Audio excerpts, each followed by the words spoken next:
श्री सूर्याष्टकम्। आदिदेव नमस्तुभ्यं प्रसीद मम भास्कर। दिवाकर नमस्तुभ्यं प्रभाकर नमोऽस्तु ते। सप्ताश्वरथमारूढं प्रचण्डं कश्यपात्मजं श्वेतपद्मधरं देवं तं सूर्यं प्रणमाम्यहं।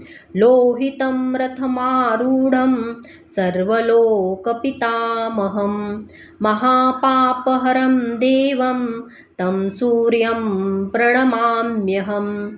त्रैगुण्यं च महाशूरं ब्रह्मविष्णुमहेश्वरं महापापहरं देवं तं सूर्यं प्रणमाम्यहं। बृंहितं तेजपुञ्जं च वायुमाकाशमेव च प्रभु च सर्वलोकानां तं सूर्यं प्रणमाम्यहं। बन्धूकपुष्पसङ्काशं हारकुण्डलभूषितम् एकचक्रधरं देवं तं सूर्यं प्रणमाम्यहं।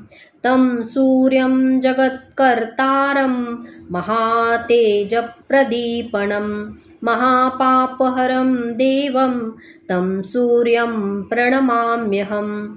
तं सूर्यं जगतां नाथं ज्ञानविज्ञानमोक्षदं महापापहरं देवं तं सूर्यं प्रणमाम्यहम्।